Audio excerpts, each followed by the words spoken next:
started for me in '82 with the movement that we called water birth movement. But very soon it grew out of itself and became conscious procreation movement, because it became apparent that birth by itself cannot be taken out of the context of the life in general.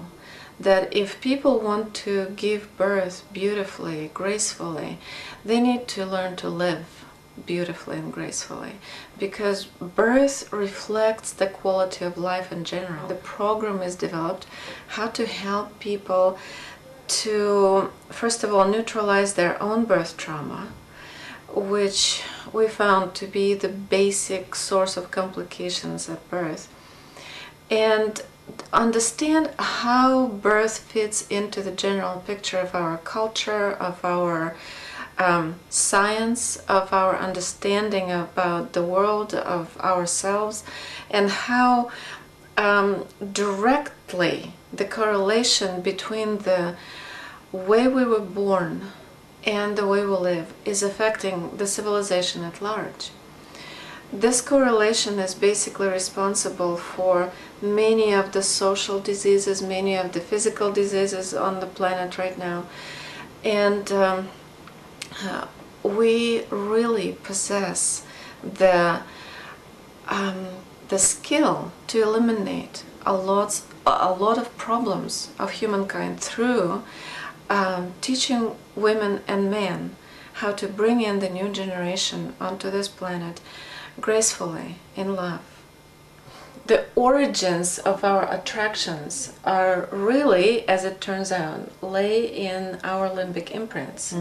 What we find pleasing or attractive, or what we dislike, turns out it just has direct correlation to our experiences during formative period, especially to the way the dynamic was evolving between our mother and our father while we were in utero. And that's why we can't really talk ourselves out of being attracted to somebody or not being attracted to somebody.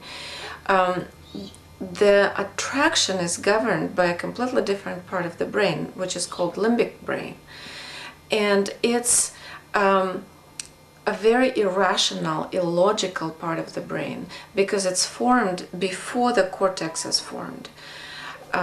So what we need to do is go into a slightly altered state due to a different set of experiences that I offer in the group, and invoke the state of being that is emotionally governed from that part of the brain, from precognitive time, sort of beyond the story. I know that it sounds a bit too complicated, but it's really not that complicated. I've done it with thousands of people, and everybody just follow the steps and go into full experience of preconception, from which they get to make a choice who to choose for father, for mother, and watch them loving each other instead of being in conflict, and watch them conceiving the baby consciously in a consciously in ecstasy, in the right way that feels really, really right and appropriate to the child, with that kind of explosion of energy that feels extremely attractive for that spirit that is about to incarnate.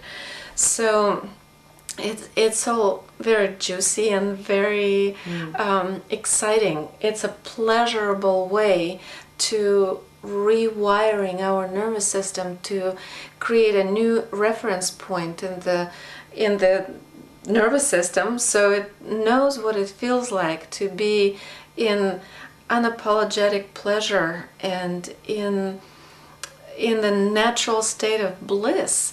And then through the gestation, as I guide the meditation through the safety and nurture of pregnancy, and then through very easy, beautiful, gorgeous birth that this being gets to choose what kind, exactly where they get to be born and how. And then I guide them through the experience of their breastfeeding. And so many people gave me a feedback that they literally felt that substance going down their throat, that rich, warm, nurturing, life-giving substance, filling their body. It's very vivid, even though it's not hypnosis. But because they went through those certain steps, they really disconnected themselves from the everyday kind of monkey mind, and it's very easy really to follow through towards the light, towards the bliss. It's very easy to go if you have the intention. You don't need to have any kind of substance, you don't have to have drugs or alcohol or anything else. You can actually just go there just because you want to. Our generation and all the younger generations are not willing to put up with a lot of stories that don't serve them anymore. So we're getting restless. We as a species have this restless urge to explore and move forward and find, who are we? What is it all about? Why are we born? These are the questions that our parents could not afford, or their parents, or their parents. It's very new as far as the evolution of humankind. So the notion of love is very new. Yeah. 3, 2, 1. Now you're there. When we do this limbic recoding process, it gives us a new memory of a different birth. And we can choose uninstall the old program, and all of a sudden we're in this completely different space in our life when we're not being held back by trauma and pain and expectation of abandonment and rejection and fear of not being loved back. And all of a sudden so many doors open, and how do you not walk into this big, beautiful, open space if the old one is not interesting anymore? You know, but the thing is that if we are not shifting, and if we're just looking for new relationship, a new partner, then it's going to be replication of the same story. It will be different face, same story. Different person, same story. And it's pretty much our responsibility right now on the planet to be changing all the stories and creating a different reality. Right, rewriting the scripts of the way we're running our energy, and mainly the story that we're telling ourselves about maybe being a victim, or maybe being not good enough, or maybe being just bad girls. You know, this is a very popular one, to be ashamed of yourself or guilty, just quintessentially guilty and properly ashamed of ourselves. You know, this is a very basic mode of operation for thousands of years for women. I literally see how all the lights go on, and how women and men who come to my seminars get activated and awaken themselves up to their true potential, to their spirit's purpose in this life, and how they dig into the depth of their soul and heart and access the skills and wisdom that they already have. We have all the tools and knowledge, and if we don't have, we can learn very fast if we're not holding ourselves back. What's not working in my life is anger. Deep breath. My work is all about that, to figure out how exactly we're holding ourselves back from who we truly are, from our true potential, and have access to all the gifts that we bear, and not only just know what they are, but use them effectively, fast, now.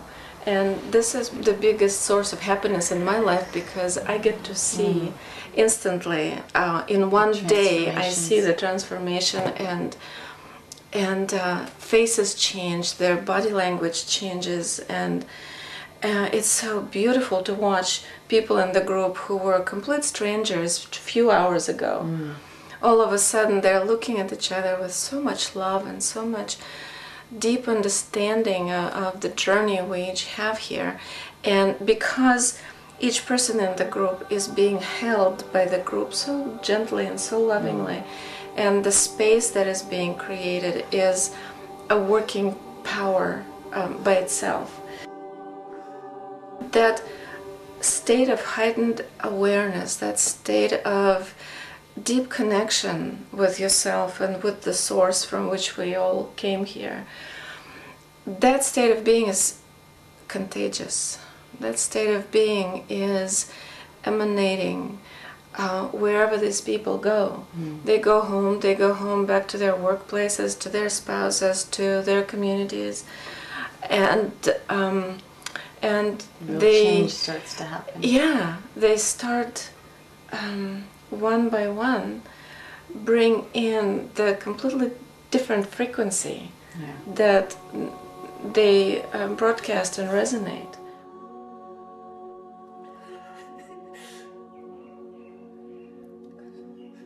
We cannot wait for our governments and for somebody else, some kind of authority, descend on our community and make all the changes and make all the problems go away. It's basically at this point in mothers' hands, in women's hands, in those women who are about to become mothers and those mothers who are now maybe even already holding their grandchildren in their arms. It's up to us to really create the community that will allow children to feel safe, to feel loved, to feel like it's not a mistake, it's not an accident, that this whole world is not an illusion, it's not a punishment, it's a rightfully existing, beautiful, tiny planet that we're messing up in a really big way. And we're the ones who can open ourselves to that kind of way of being where we can clean up the mess. But it starts with ourselves. We cannot teach our children to do that if we're not there ourselves, if we don't really know what it's supposed to feel like to feel safe, what it's supposed to feel like to receive love or give love unconditionally without hiding or being scared. How can we teach somebody to do that if we don't know what it's like? So this is basically my plan to teach women how to feel it, and then they can go home and share it with their families, share it with their family and their community. And you're doing a beautiful job. We're all so grateful that you're doing this work in the world. Thank you. Making it a better place. Elena's website is www.birthintobeing.com. And again, thank you. My pleasure.